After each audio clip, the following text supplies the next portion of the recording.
it's very interesting because you're working with so many people that have multiple chronic conditions on top of each other, whether that be like they've had a stroke, they've got diabetes as well, they've had a hip or knee replacement. So there's multiple things going on with these people that you just need to consider, as well as kind of what exercises you prescribe to them, so you know that it's going to benefit them and help them and not be a deterrent of exercise. When you do give exercises for a client, sometimes the exercise that you have in your head or planned out, ready to go, doesn't always work for the client, causes pain, injury, or they just are not comfortable doing it. Sometimes just your communication of teaching them how to do an exercise is also a challenge, so they don't understand exactly what you're saying. So having exercises in your head, or you've got to think on the spot to change the exercise to be able to work the same muscle groups, but changing the movement pattern so it's not causing them pain, is a good skill to have.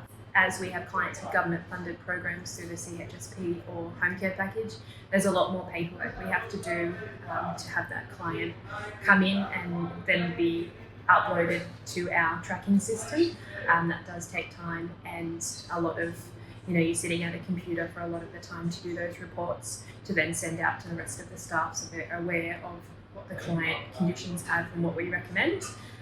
It's also good to have that knowledge and practice our skills, but it does take a lot of time to do that report writing.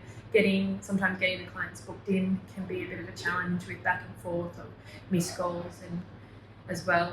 On a daily basis, it's just seeing your clients when they come in. It's just, they've always got something to say to you, or just even how they don't really have weekends when they're retired.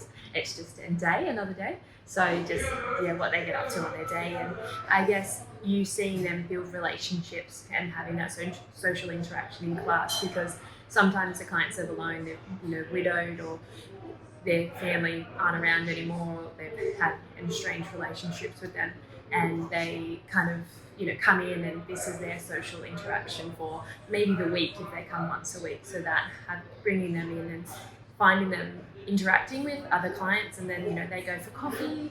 I think last year we had a bit of a funny end of the year, so a few of the clients here, they all got together and we had a little Christmas party amongst themselves. So that was nice to see that they're all getting together and having that interaction, regardless if it's with us or with someone else, but just having that moment of thinking to yourself, like sometimes this client might have be a little bit pushing your testing your patience on that day, but going, this is the only interaction they might be getting for this week. Think about that, and let them talk to you, let them tell you their stories of what they have. But then that's also a lovely thing when you do get to know their story, what they've been through, what their life is. It's also nice to have that interaction and relationship, building that rapport with the client too. I'm fairly young, and I've known them since I was even younger, so they've kind of been that guidance for me as well. They give good life advice sometimes. Just having that relationship with the clients that I've known for many years now is nice. They know everything of what's going on with your life, or if you're away for a day, they'll be like, oh, where were you? Missed you, kind of thing. So that's also nice to have that relationship with the client as well.